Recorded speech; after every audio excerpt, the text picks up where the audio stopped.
Welcome to லினிடெக். நாங்கள் இப்போ LG 43 TV backlight blue backlight issue நாங்கள் சரி பண்ண போகிறோம். வெரி ஈஸியாக 2 நிமிஷத்தில் இந்த பிரச்சனை நாங்கள் சால்வ் பண்ண போகிறோம். பார்த்திங்கன்னா பேக்லைட் வந்து ப்ளூ கலரில் இருக்குது. ஸ்க்ரீன் எல்லாமே படம் எல்லாமே ப்ளூவாக தான் அது தெரியும். ஃபஸ்ட்டு நாங்கள் டிவியை கலட்டுவோம். கலட்டிட்டு டிஸ்பிளே இருக்கும். ஆன் பண்ணி பார்க்குறது இந்த மாதிரி இருக்கும், ப்ளூவாக இருக்கும். உள்ளே இருக்க பேக்லைட் வந்து இப்படி தான் இருக்கும், ப்ளூ கலரில் இருக்கும். இது எல்ஜி டிவிக்கு காமனாக வர பிரச்சனை இதுதான்.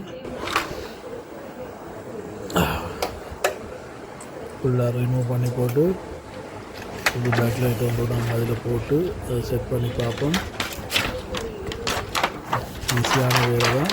ஆனால் டிஸ்பிளே கலட்டும் போது கலர்ஃபுல்லாக கலட்டி போடணும். இல்லாட்டிக்கு டிஸ்பிளே போகிறதுக்கான சந்தர்ப்பம் 50% இருக்குது. இந்த மாதிரி தான் ப்ளூ கலரில் இருக்குது. இது எல்ஜி டிவிக்குண்டே வேறு பிரச்சனை கூடுதலாக. இது லைட் வந்து கொடுத்தாச்சு. ஒன்று தான் புதுசாக லைட் முடியாது. இப்போ செக் பண்ணி பார்ப்போம். ஓகே, இப்போ இது ஒயிட் கலருக்கு மாறிட்டுது. இனி நாங்கள் டிவியை பூட்டி போட்டு செக் பண்ணி பார்ப்போம். கவர்கள் எல்லாம் போடக்குள்ள வடிவாக செட் பண்ணி படிக்கிற மாதிரி போடணும். சின்ன தப்பு கூட செய்யாமல் டிஸ்பிளே மாற்றக்குள்ள எந்த பிரச்சனையும் வராது. இந்த டிவி ஆன் ஆகிடுச்சு. ஆன் பண்ணி பார்ப்போம். ஓகே, டிவி ஆன் ஆகிடுச்சு. இப்போ கலர் வந்து நார்மலாக வந்துடுச்சு.